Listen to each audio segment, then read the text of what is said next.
La fiesta en el infierno. El caso que a continuación les narraré es único en el mundo. Es horrible y fue rescatado de las leyendas de esta encantadora ciudad de Guanajuato, ubicada en México. Como ustedes saben, en todos los pueblos y ciudades hay músicos populares que tocan en restaurantes, mercados, y a quien lo solicite, van hasta donde se les indique. Tal y como es el caso del grupo de músicos encabezados por el maestro Miguel Ruiz, el cual acudió a cantar las mañanitas a una muchacha en un viernes 13. Ahí un hombre muy elegante los estuvo viendo. Cuando los músicos se disponían a retirarse, los detuvo este personaje y les pidió sus servicios para que esa noche fueran a tocar a su fiesta, diciéndoles: «Yo pago muy bien, pero tienen que ir vestidos de negro». Ellos no pusieron ninguna objeción.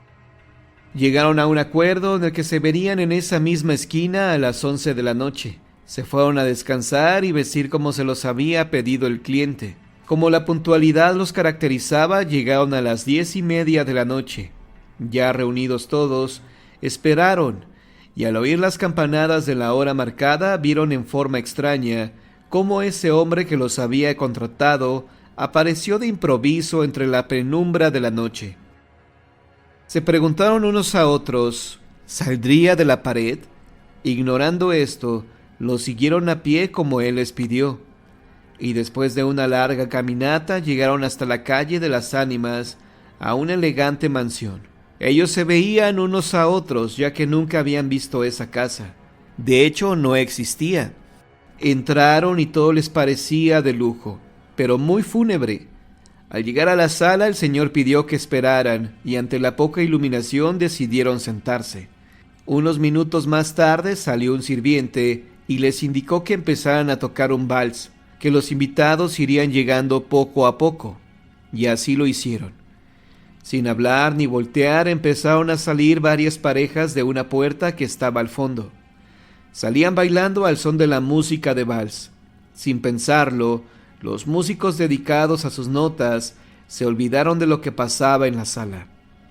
Pero al finalizar una melodía, echaron una mirada, al tiempo que se hacían señas entre sí horrorizados. Las parejas de bailarines no tocaban el piso.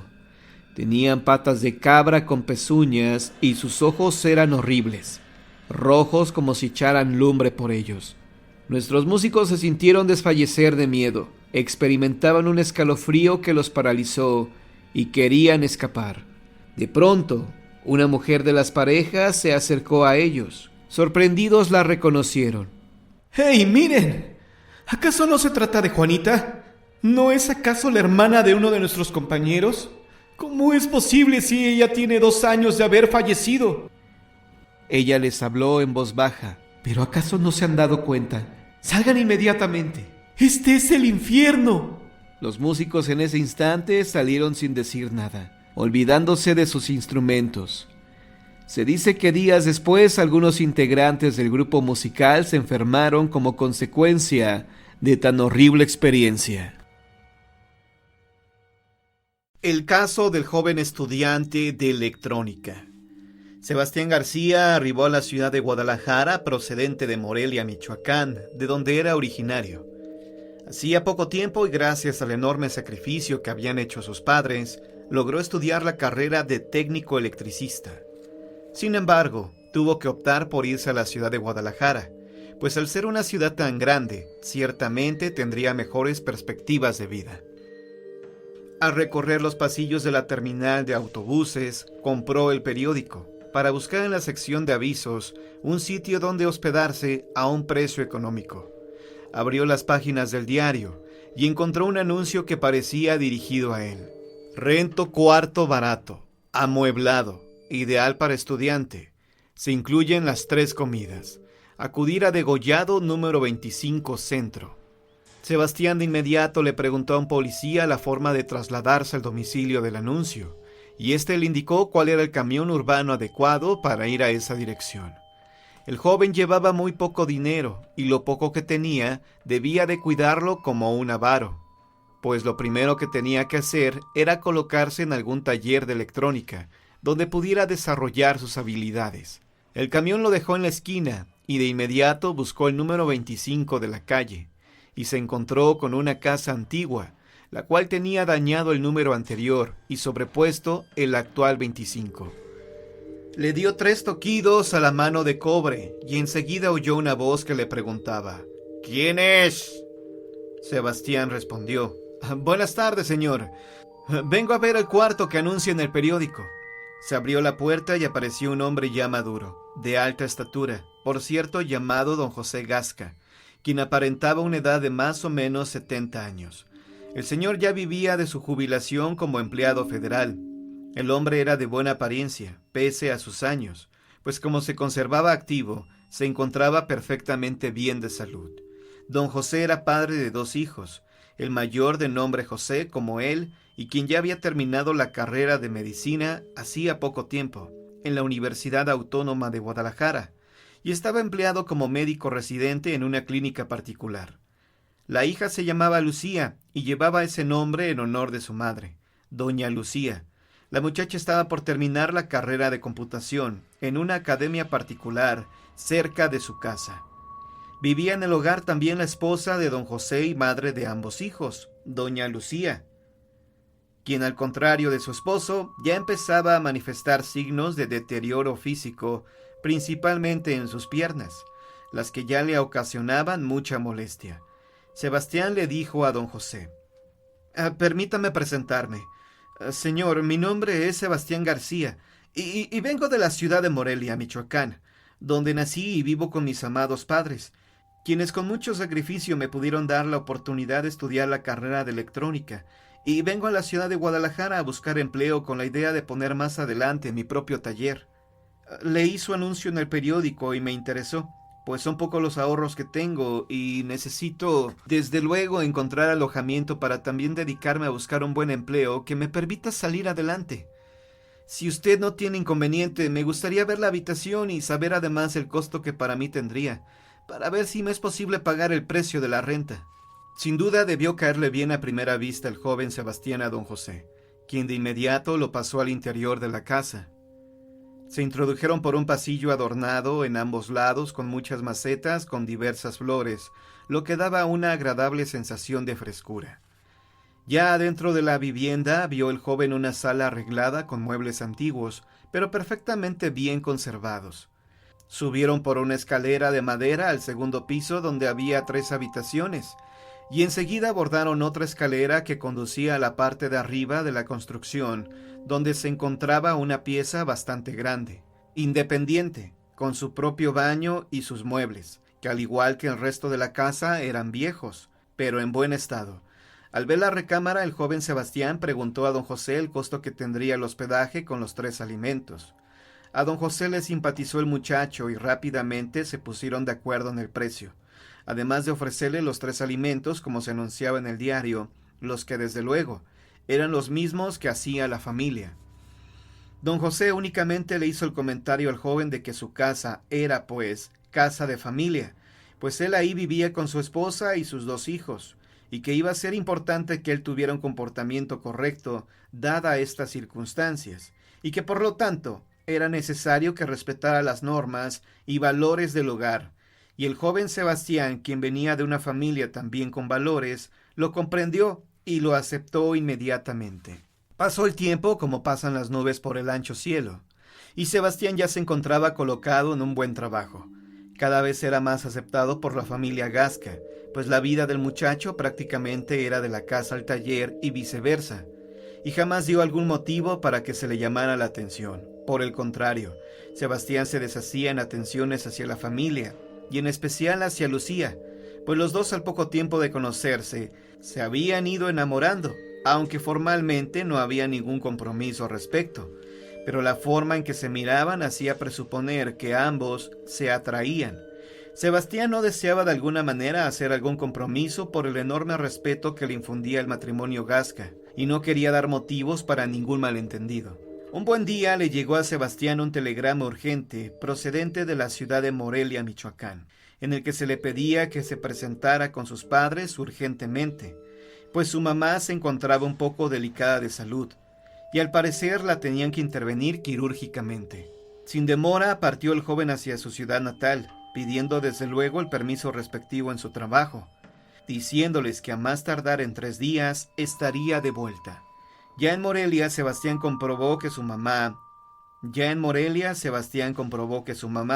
estaba bastante mejorada y que gracias a Dios se había librado de la operación, y al ya verla en franca recuperación, le dijo que estaría con ella hasta el domingo, pues tenía que presentarse el lunes a trabajar, nuevamente como se le ofreció al dueño del taller. Así sucedió, y el domingo se despidió de sus amados padres, pidiéndole a su madre que le diera su bendición. Se dijeron adiós, y se dirigió a la central de autobuses para tomar rumbo a la ciudad de Guadalajara nuevamente. Arribó Sebastián a la Perla Tapatía alrededor de las 7 de la tarde y rápidamente salió de la terminal de autobuses para tomar el camión urbano que lo dejaba cerca de la casa. Tenía ya prisa de regresar, pues al día siguiente tenía que presentarse nuevamente en el trabajo y no le gustaba llegar tarde. Además, ya tenía el alivio de haber visto a su querida madre bastante mejorada, y que no había sido nada delicado que lo hubiese obligado a quedarse por más tiempo al lado de ella. Llegó a la casa y tocó la mano de cobre del zaguán. Aunque él tenía llave, no quiso asustar a la familia, por lo que prefirió anunciarse en esta forma. Llegó a la casa y tocó la mano de cobre del zaguán. Aunque él tenía llave, no quiso asustar a la familia, por lo que prefirió anunciarse en esta forma. Enseguida se oyó la voz de Lucía, quien preguntó: ¿Quién es? Inmediatamente Sebastián, poniéndose la mano en el corazón, pues éste le había sobresaltado por la emoción, contestó con voz temblorosa: «Soy yo, Sebastián. Ya estoy de regreso». Se abrió la puerta y Lucía lo invitó a pasar diciéndole: «Qué bueno que ya estás de regreso. Tu mamá se encuentra sanada y por eso es que ya estás de vuelta. Pásale. Ahora en este momento me disponía a cenar y pues me imagino que como vienes de viaje, quizá no has comido nada. ¿Quieres cenar conmigo?». Sebastián le contestó que encantado, pero le llamó la atención que no oyó ni vio a nadie en el hogar, por lo que le preguntó: «Oye, Lucía, ¿dónde están tus papás y tu hermano que no los veo en la casa?». Lucía le contestó: «Ay, qué bueno que me lo recuerdas. Ellos se fueron a una fiesta y, por cierto, dijo mi papá que si llegabas de Morelia que los alcanzaras. Es más, aquí te dejó la dirección. Pero antes de que te vayas, ven a cenar conmigo. Ya verás qué ricas enchiladas preparé. De seguro que te vas a chupar los dedos». Así pues, los dos muchachos saborearon las exquisitas enchiladas que había preparado Lucía, y a la hora del café la mujer le dijo que se fuera a la fiesta, para que no se le hiciera tarde, pues lo esperaban sus papás. Sebastián accedió a asistir a la fiesta, y le preguntó a la señorita si gustaba ir ella, y así se iban los dos juntos. Pero la muchacha le respondió que tenía que terminar un trabajo de la escuela para el lunes y que prefería quedarse a terminarlo, por lo que no le quedó otra a Sebastián que tener que presentarse a la fiesta, no tanto por el gusto de acudir, pues venía muy cansado, sino que para cuando regresaran los señores Gasca no los encontraran solos y se pudiese pensar otra cosa. Para no perder tiempo, Sebastián buscó un taxi y le dio la dirección: Pedro Moreno, número 55. El vehículo se dirigió rápidamente a ese domicilio, pero para su sorpresa del joven, el sitio que Lucía le había dado era la agencia funeraria América. Pensando dentro de sí mismo, se decía que eso no era posible, pero ya estando ahí se decidió entrar a la funeraria para ver si en este lugar le podían dar algún informe del número de la calle que estaba buscando. Al entrar a la funeraria se encontró a don José, y éste le preguntó que qué hacía ahí Sebastián, pero éste a su vez le inquirió del porqué de su estancia en ese sitio. Don José Gasca, con voz muy triste, le respondió que estaba velando a Lucía, porque el sábado en la mañana, al dirigirse la muchacha a la escuela, un auto que iba a exceso de velocidad perdió el control. Se subió a la banqueta y la atropelló, dejándola sin vida casi instantáneamente. «Esto no es posible, don José. Yo acabo de regresar de Morelia y para no ser inoportuno toqué la puerta y fue Lucía quien abrió y hasta me invitó a que pasara a cenar, pues seguramente que yo vendría con hambre del viaje. Accedí a la invitación y nos comimos unas enchiladas que ella misma había preparado, y ya cuando estábamos cenando me dijo que a ustedes los habían invitado a una fiesta y que me estaban esperando, por lo que me dio la dirección para que llegara yo hasta acá, Es más, me dijo que a ustedes les daría mucho gusto que yo los acompañara a la fiesta. Todavía atónito, don José, y sin dar crédito a las palabras que escuchaba, y a petición de su hijo que no perdió detalle de la conversación, se trasladaron en un taxi a su domicilio para comprobar lo que decía Sebastián, pues no se les hacía posible tal historia. Así que abordaron el coche de alquiler y se fueron directamente a Degollado número 25, hogar de la familia Gasca. Llegaron y efectivamente las luces de la casa estaban prendidas. Don José pensó que cabría la posibilidad de que Sebastián al llegar y no ver a nadie, las hubiese dejado prendidas. Se introdujeron a la vivienda y efectivamente estaban los platos en los que habían cenado Lucía y Sebastián. Inclusive las tazas del café aún se encontraban tibias. En la estufa de la cocina estaban los utensilios con que la difunta había preparado su última comida en este mundo, que aprovechó para despedirse de Sebastián, de quien había ido enamorándose conforme lo había ido tratando. La aparecida quiso venir a despedirse de Sebastián y que por una desgracia del destino ya no pudo unir su vida en matrimonio con él, como ella lo hubiera deseado. Sebastián, con ese triste acontecimiento, quedó marcado para siempre, pues el recuerdo de esa triste experiencia seguramente nunca lo abandonará.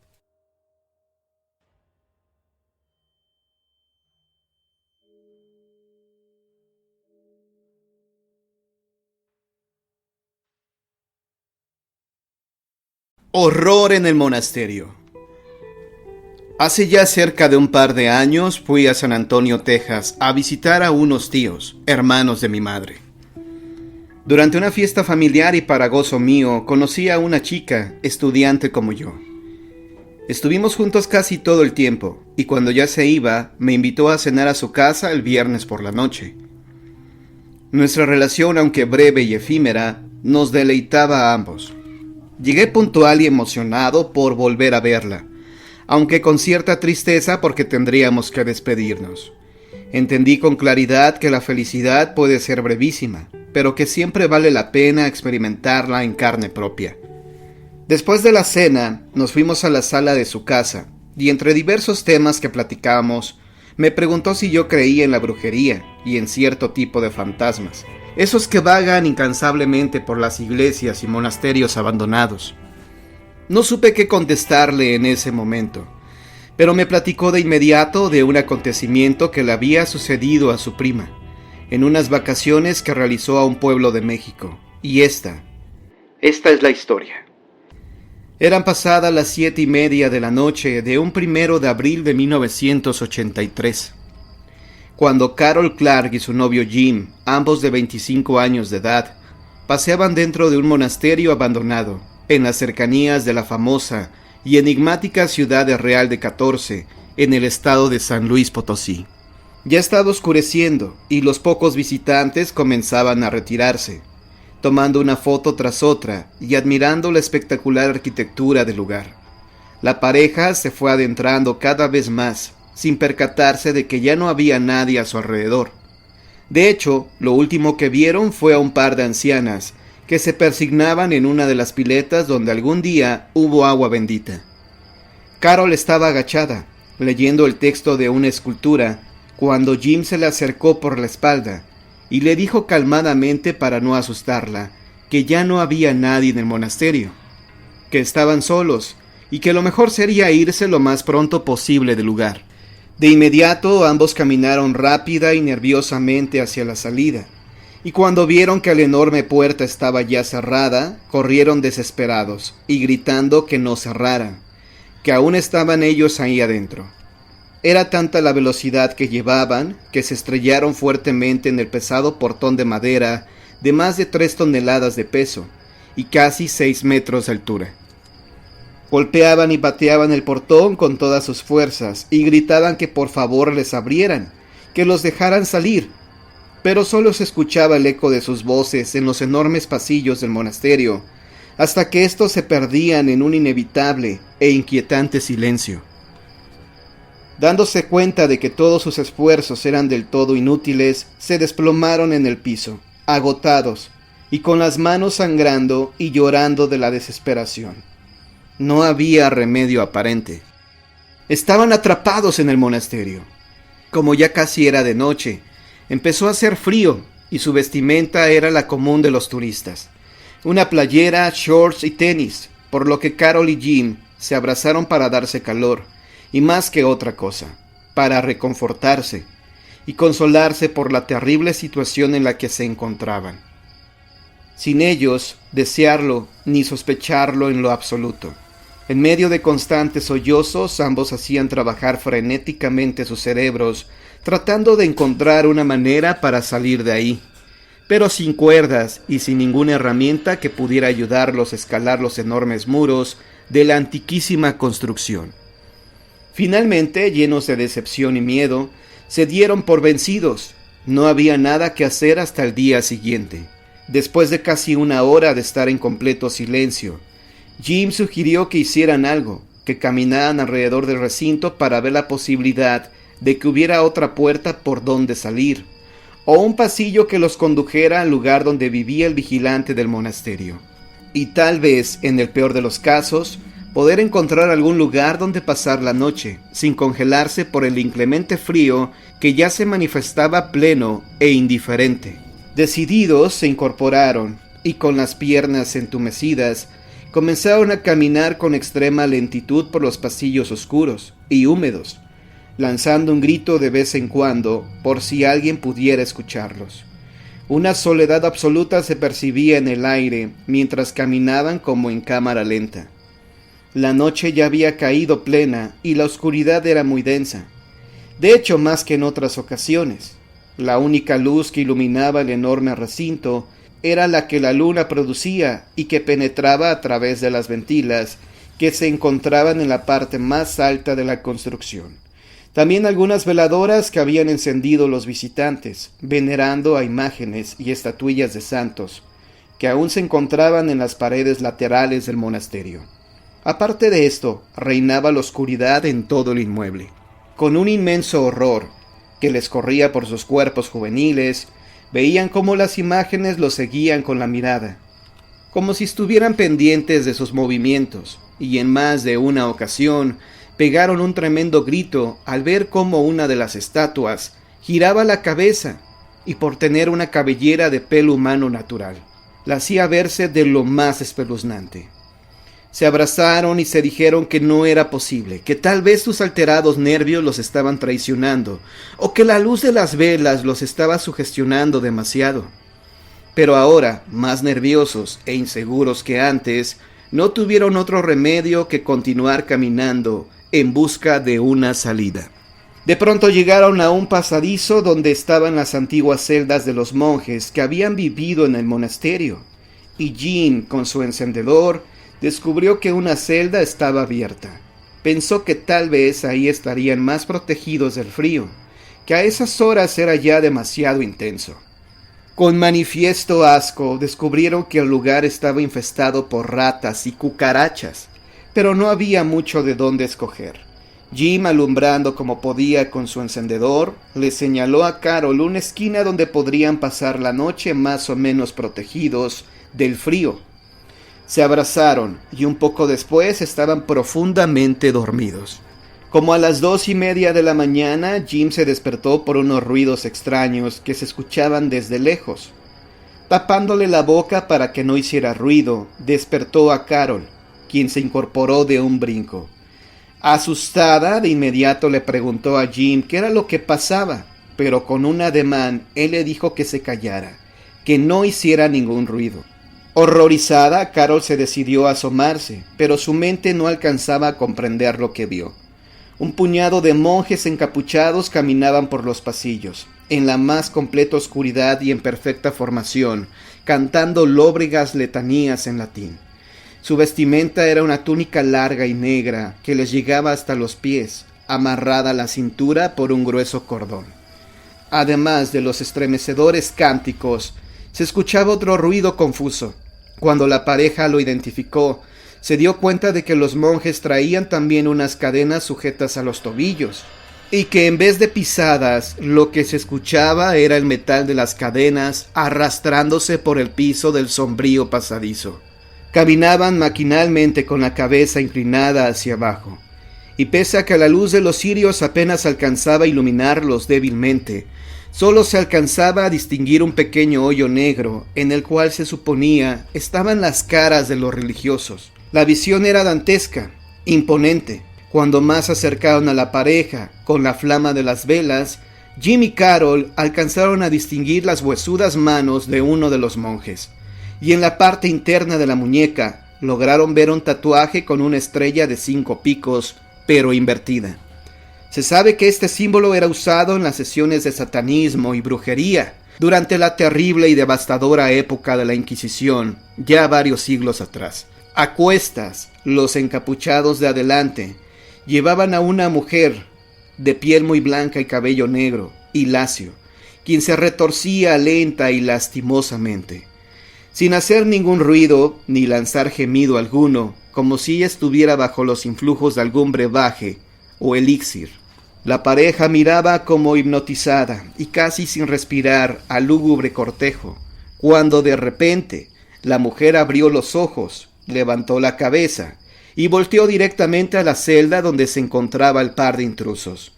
No pudiendo resistir más, Carol se desplomó hacia afuera de su escondite, y antes de perder el conocimiento, alcanzó a ver que uno de los monjes, en lugar de pies, tenía unas repugnantes pezuñas de chivo. El estremecimiento fue mayor, y Carol perdió el conocimiento.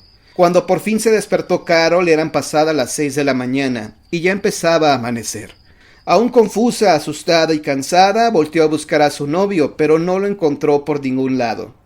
De un brinco se levantó y corrió hacia la salida del monasterio.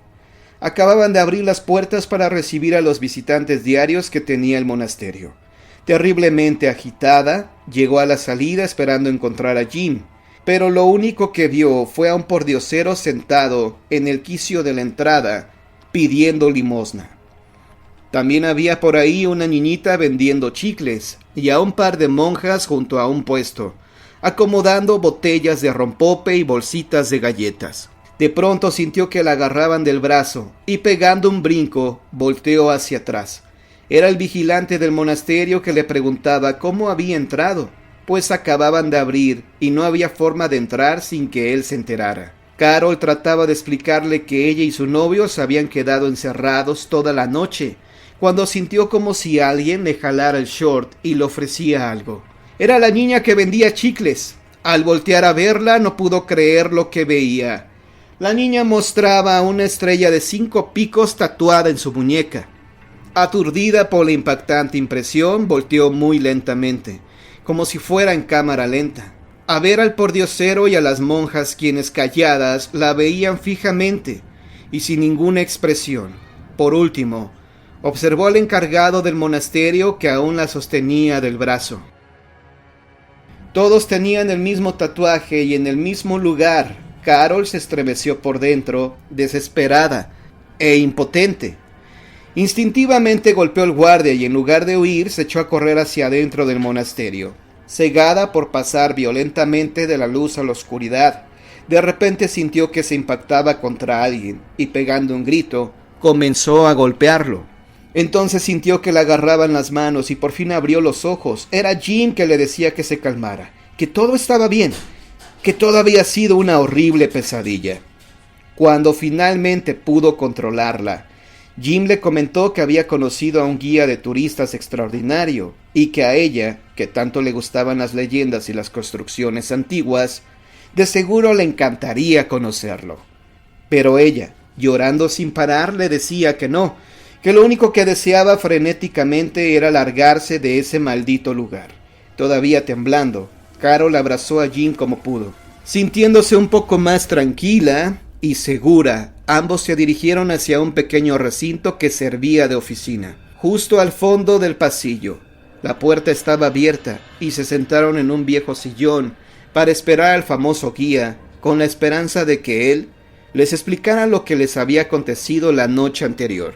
En medio de continuos sollozos, Carol se recargó en el pecho de Jim, quien cariñosamente la abrazaba y le acariciaba su rubia cabellera. En eso, un hombre más bien viejo y encorvado entró al recinto, les sonrió y les dio los buenos días. Se sentó frente a la pareja y le pidió a Carol que le contara la aventura que supuestamente había vivido la noche anterior. Pero cuando Carol apenas comenzaba el relato, el guía cruzó la pierna para estar más cómodo. Entonces, un escalofrío espantoso le recorrió a ella por toda la espalda. El extraño sujeto que se encontraba frente a Carol, en lugar de pies, tenía unas peludas y repugnantes pezuñas de cabra. Una fracción de segundos antes de perder el conocimiento, y con los ojos aún entreabiertos, la pobre e indefensa Carol alcanzó a ver el brazo de su novio, luciendo un flamante tatuaje en forma de estrella. Estrella de 5 picos.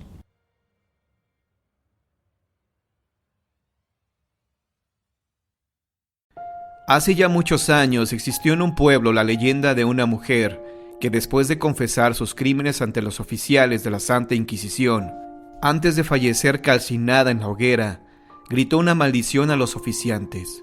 Juró que regresaría para tomar venganza de la vida que le había sido robada, y al poco tiempo falleció entre terribles gritos de dolor. Mientras su única hija la esperaba impaciente en casa, los gritos de su madre llegaron a sus oídos, llevados por el furioso viento que la puso en alerta. «¡Vendrán por ti!». Enseguida intuyó a aquella joven que su vida se encontraba en serio peligro, pues ella sabía que su madre practicaba la brujería, y era en verdad temerario oficio para aquellos tiempos. Amenazada de fallecer, salió de la humilde choza, sabiendo que quizá no regresaría nunca a ese lugar, donde de ahora en adelante sería perseguida hasta el final de sus días. Corrió con toda la velocidad que sus piernas le permitieron. Se escondió bajo las sombras de los árboles entre los bosques y la noche. Sus pies adoloridos fueron llevados más allá de sus limitaciones humanas. Sufrió de hambre y cansancio. Únicamente paró cuando supuso que estaba lo suficientemente lejos de aquel lugar. Se alejó corriendo de sí misma, asustada de mirarse ante el espejo del ancho río y no encontrar nada. Incluso pensó en ser solo un suspiro, algo que se mezcla en el aire para no regresar jamás. La muchacha lloró en silencio sus penas, envasadas en gotas de lluvia que se le escurrían de las manos como cristales cortantes y se estrellaban pesadamente contra el suelo.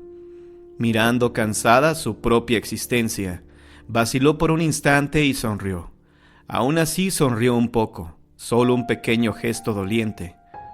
A lo lejos escuchó el aullar de los perros. Por primera vez en mucho tiempo sintió miedo.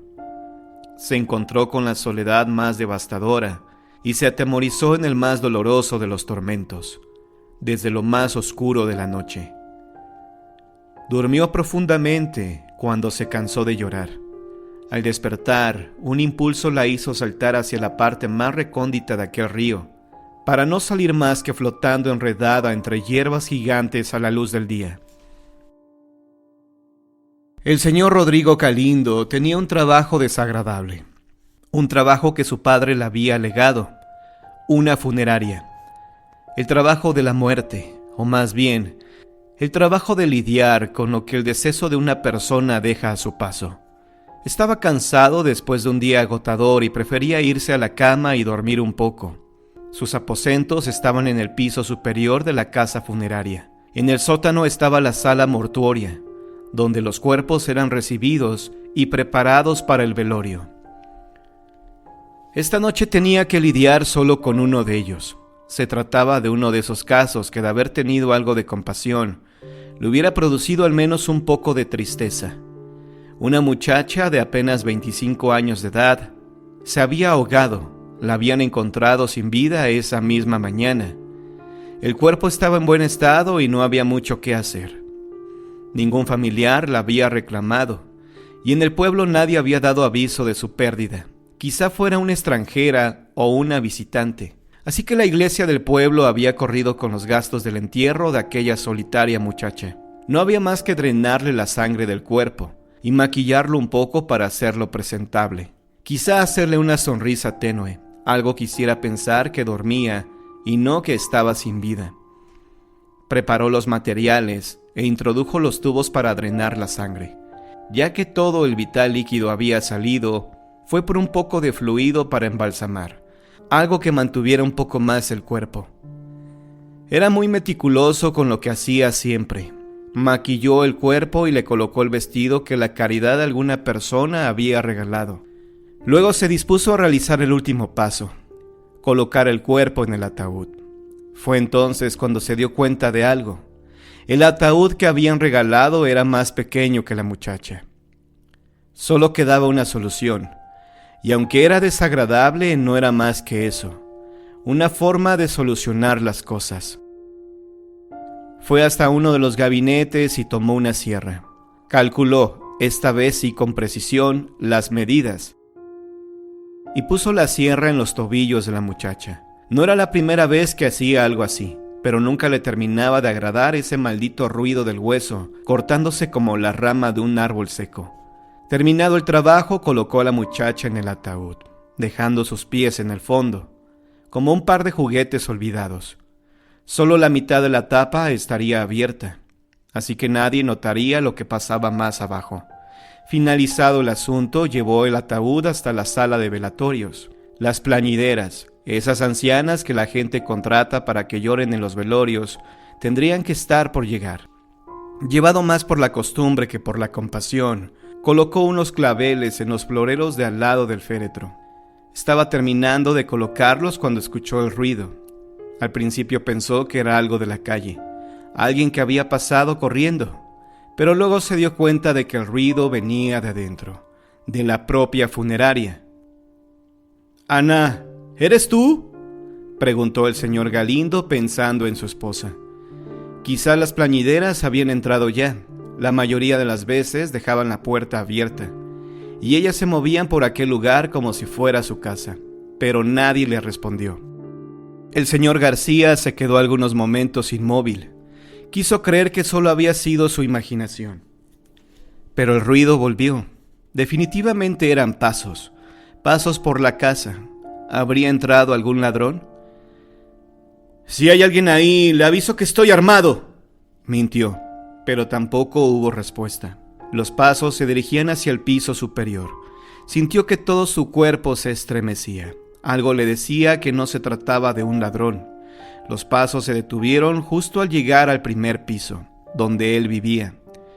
El señor García supo que aunque el más absoluto horror atenazaba sus músculos, tenía que ir a ver lo que sucedía. Vacilante se dirigió hacia la escalera. Notó que mientras más avanzaba, más fría estaba la casa, más húmeda.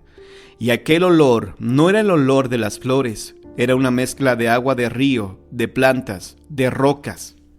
«¿Quién está ahí?», preguntó. La escalera estaba casi frente a él. Entonces hubo otro ruido, el ruido de la furia del agua. Olas, cientos de olas estrellándose contra la pared, gritos de desesperación. El señor García llegó a la escalera. Su horror no tuvo límite. Ahí arriba en la cima había 2 pies de mujer, blancos como la nieve, seccionados a la altura de los tobillos. ¡No! ¡No es posible! Instintivamente comenzó a retroceder, pero los pies bajaron por la escalera y tras ellos un agua espesa negra que fue cubriendo cada uno de los escalones, primero lentamente, pero luego como un torrente, como un caudal inagotable. El señor García quiso correr, pero tropezó y cayó al suelo. Su cara se contrajo en una mueca indescriptible. Extendió su mano como queriendo detener lo inevitable, pero fue inútil. Aquel mar negro y pútrido lo cubrió y le tapó la boca, acallando sus gritos. Le inundó los pulmones, lo ahogó sin remedio. Las lloronas llegaron poco después. Entre alaridos destemplados llamaron a la policía, que dictaminaría más tarde que el señor García había fallecido ahogado, aunque no dirían en el informe policial los 2 pies de mujer, seccionados por los tobillos, blancos como la nieve, que sostenía entre sus manos retorcidas por la agonía. Quizá la maldición de aquella anciana bruja jamás sería relacionada con el incidente ocurrido al señor Galindo, pero de alguna forma estaba presente desde que el cuerpo de su hija fue encontrado flotando, atorado por un tronco que no permitió que lo arrastrara la corriente del río. En los pueblos se cuentan tantas leyendas que llega un momento en el que cada persona incluye su propia versión de los hechos, de tal forma que uno ya no sabe si es verdad o es mentira. Sin embargo, las leyendas de brujas siempre causan gran interés entre los oídos de todo aquel que las escucha.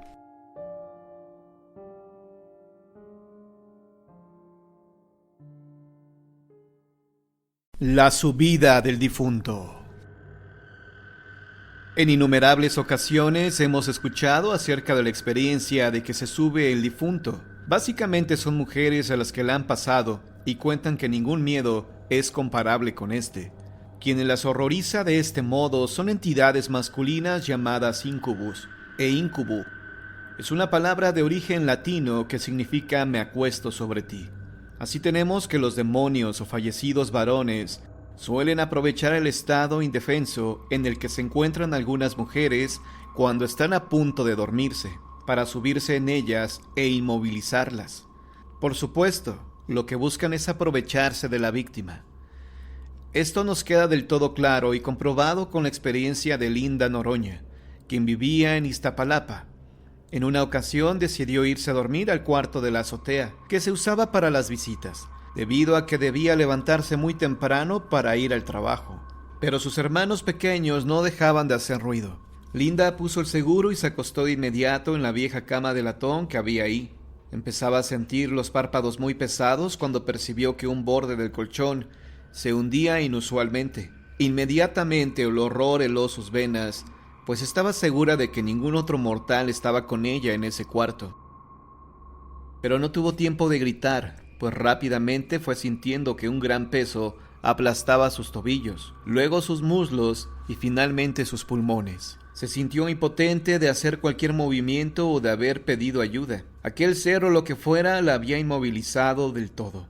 Entonces percibió un vientecillo helado, lo cual era imposible, pues puerta y ventanas estaban perfectamente cerradas. ¿Cuánto duraría aquello? Dios, ¿qué estaba pasando?, se preguntaba ella mientras trataba de convencerse que se trataba solo de un problema psicomotor producido por las tensiones del día, de una pesadilla o algo parecido. Mas de pronto percibió un aliento pestilente, al tiempo que sentía que algo se tallaba contra su cuerpo. Los segundos fueron eternos, el horror parecía nunca acabar. De pronto se oyeron pisadas en las escaleras de metal que llevaba a esa habitación y tocaron a la puerta. La experiencia horrible finalizó entonces. El peso desapareció y libre de él, Linda lanzó un grito que estremeció a su madre, quien estaba a la puerta para darle una lamparita de noche, pues sabía que a la muchacha le daba mucho miedo dormir a oscuras. Mas aquella vez, por el cansancio, Linda no había pensado mucho en los peligros que podía albergar las sombras. Entre lágrimas de horror y de ira contó a su madre su experiencia, y acompañada de ella bajó al cuarto que compartía con sus hermanitos Fidel y Elisa, quienes ya se habían decidido a acostarse, y así pudo conciliar un poco el sueño. Años después, cuando Elsa cumplió los 11, el padre les asignó a ella y a Linda el cuarto de la azotea. Linda parecía haber olvidado su amarga experiencia de años atrás, y se dispuso a pasar la noche en ese cuarto elevado que se habían esforzado en arreglar para que tuviera el toque femenino y le resultara acogedor. Pero en cuanto apagaron la luz, notaron que un silencio pasmoso se había adueñado de las calles. No se escuchaban autos ni personas a pie. Ni siquiera las hojas de los árboles hacían ruido al agitarse. Muy raro también, pues estaban en pleno marzo, mes que todos sabemos que es de mucho viento. ¿Ya oíste?, preguntó la pequeña. ¿Qué?, respondió Linda, quien estaba a punto de dormirse, pero la voz atemorizada de su hermanita de inmediato le hizo recordar sus experiencias años atrás. ¿No oyes? Linda inmediatamente se incorporó y recargó la espalda en la cabecera de la vieja cama de latón. «Ay, manita, por favor no me hables de ese modo, que me haces que me acuerde de algo muy feo que me pasó por aquí». «Pero es que ni siquiera los perros ladran o aúllan». Y casi llorando la muchacha continuó. «¿Qué se me hace que va a pasar algo feo también ahora? Vámonos para abajo, Linda. Ya me entró mucho miedo». De pronto Linda saltó de la cama lanzando un chillido. «¿Y ahora qué te pasa? No estés de chistosa o me va a dar un infarto». ¡Ay, no! ¡Ay, no! ¡No! ¿Qué te pasó? Dime. Párate. Quítate de la cama. La menor brincó de pronto y se quedó parada junto a Linda, viendo horrorizada la cama antigua. Se quedaron en silencio un rato y en actitud de alerta. Linda no se decidía a contar lo sucedido ahora. Respiró profundamente varias veces. Buscó las llaves con la mirada sobre una vieja cajonera y sin quitar la vista de la cabecera, fue y las tomó. ¿Qué te pasó, Linda? Es que sentí como que unas uñas se me enterraban en la espalda y me jalaban el camisón. Se encaminaron a la puerta, abrazadas, cuando escucharon que tocaban en el vidrio de la ventana que daba a la calle. ¿Pero cómo? Estaban a 7 metros de altura y la pared era totalmente lisa. Las dos se pusieron a gritar con todas sus fuerzas y salieron de ahí tan rápido como pudieron. Contaron todo esto a sus padres y estos intercambiaron una mirada de entendimiento. El señor juntó los nudillos. Esa cama la compramos usada hace muchos años, cuando yo ganaba muy poco y la familia crecía más rápido de lo que yo progresaba. Nos la vendió Ropavejero, quien nos dijo que la bendijéramos antes de usarla, pues en ella había fallecido una persona muy mala. ¿Y no la bendijeron, verdad?, preguntó Linda a su vez. No, pero ya ven, la usamos muchos años y nunca pasó nada. Pero mamá, después de lo que te platiqué hace años, ¿por qué no me dijiste nada? ¿Por qué no tiraste la cama? ¿Qué? Preguntó el papá alterado, pues se le había ocultado esta información. Entonces Linda lo refirió todo de nuevo. El padre golpeó con coraje la mesa. Nunca había creído en estas cosas. Hay que hacer algo. Debemos bendecir esa cama. Al día siguiente fueron a conseguir agua bendita en la iglesia del barrio. No había en la pila de la entrada. Así que buscaron al cura y en su oficina le platicaron lo que estaba pasando con aquella vieja cama de latón. Entonces el sacerdote les habló de los íncubos. ¡Malditos!, exclamó el papá indignado. El sacerdote entonces bendijo especialmente para ellos una botellita de agua y le pidió que la rociaran en toda la habitación. Por supuesto, debían deshacerse de la cama en la primera oportunidad. En cuanto llegaron a su casa, todos subieron directamente al cuarto de la azotea. Nerviosos rodearon la cama. El padre pensaba en que no quería deshacerse de ella. Después de todo, había sido una fuerte inversión, y hasta ahora no les había ocasionado contratiempos. ¡Apúrense! ¡Ahorita que aún es de día!, exclamó la menor de las hijas. Linda mantuvo la botella tapada en las manos durante unos instantes. Luego, como en estado de trance, temerosa de lo que pudiera suceder, fue desenroscando la tapa poco a poco. El recipiente de plástico estaba lleno hasta el tope, y como la muchacha lo apretaba fuertemente, aún sin ser destapado del todo, dejó salir unas gotitas, que humedecieron los dedos de la chica asustada. En esos momentos, su hermano empezó a gritar fuertemente. ¡Papá! ¡Mamá! ¡Vengan pronto! Los señores salieron a prisa para bajar, y la menor de las jovencitas se preguntó en voz alta. ¿Y ahora qué le pasa a este loquito? Parece que lo estuvieron ahorcando. El líquido se había ido acumulando en las manos de Linda, hasta que una gotita cayó en el colchón. Apenas recibió el líquido, este dio un respingo como bestia herida, y una serie de ondulaciones recorrieron todo el colchón a lo largo.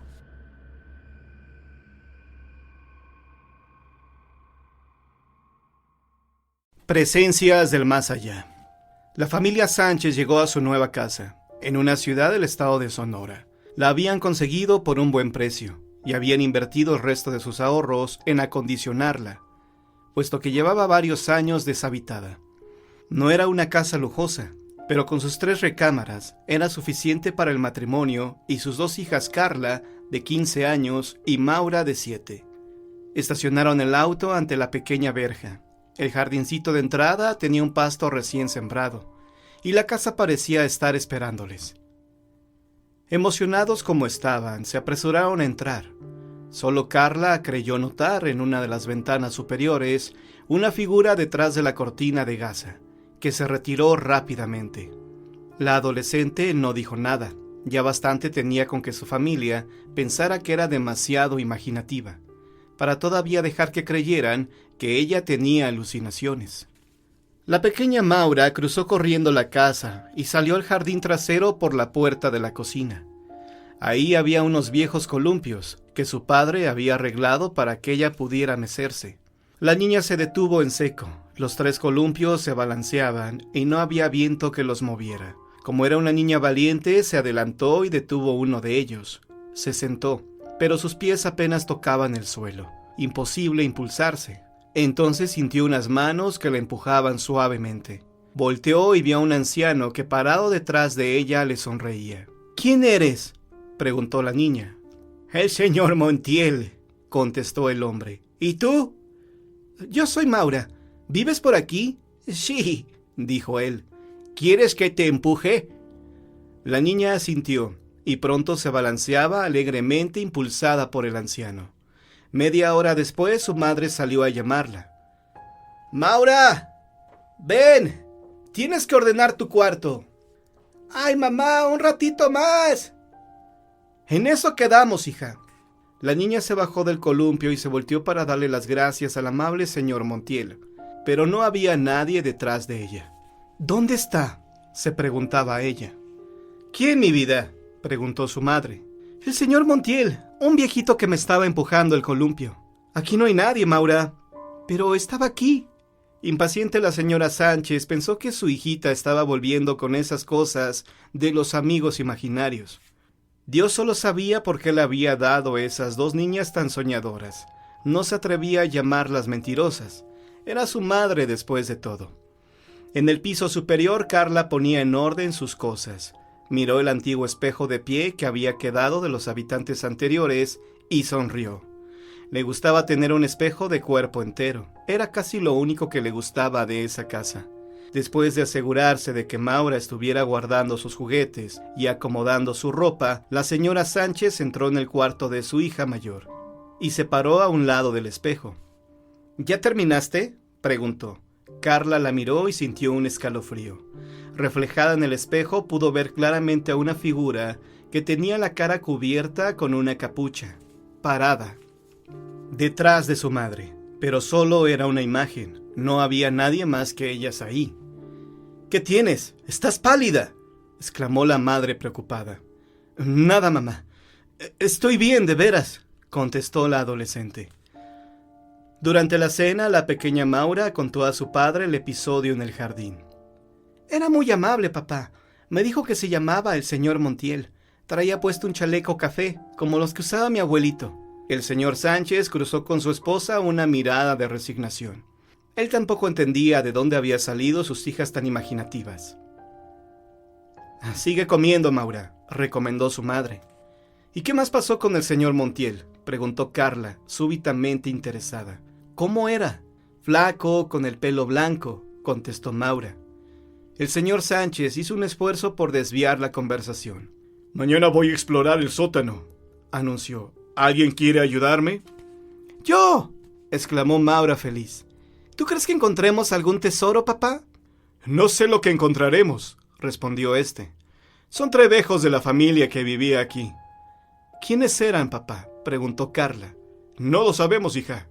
Yo traté con una agencia corredora de bienes raíces». La noche cubrió el cielo con su manto de tinieblas, y una luna pálida asomó entre las nubes, acostada en su cama. Carla podía verla a través de la ventana. Había algo en esa casa que no le gustaba. Estaba segura de haber visto la figura encapuchada, pero temía que sus papás pensaran que era solo su imaginación. El cansancio del día acabó por vencerla, y se quedó dormida. Despertó sobresaltada. Escuchaba unas voces que parecían entonar un cántico, de esos que se usaban en las iglesias, gregorianos. Se incorporó en la cama, alerta. Las voces comenzaron a murmurar su nombre. «Carla, Carla». Esta vez Carla no se guardó nada. Contó a sus padres de la sombra que había creído ver cuando llegaron, de la figura encapuchada que se había parado detrás de su madre, de las voces que había escuchado. Después de presenciar el ataque, ninguno de sus padres se atrevió a decir que eran imaginaciones. El señor Sánchez encontró en el sótano de la casa unas fotografías, el chaleco y algunas pertenencias del señor Montiel. «¿Y eso también lo del señor Montiel?», dijo el señor Sánchez. «¿Y ahora qué hacemos?», preguntó preocupada la señora Sánchez. «¡Largarnos de aquí!», opinó Carla. «No», protestó Maura.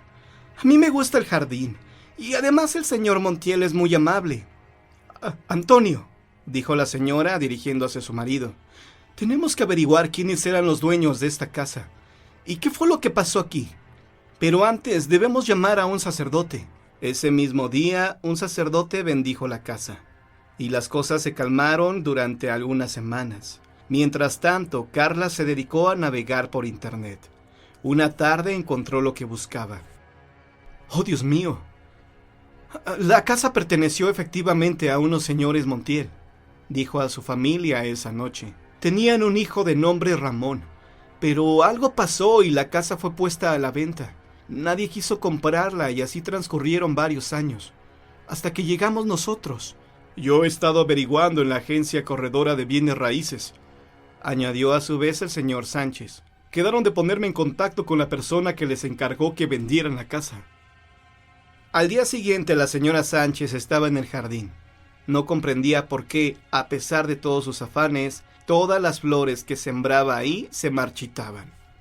«Les falta abono», dijo una voz detrás de ella. La mujer volteó sobresaltada. Un frío glacial se arrastró por su espalda.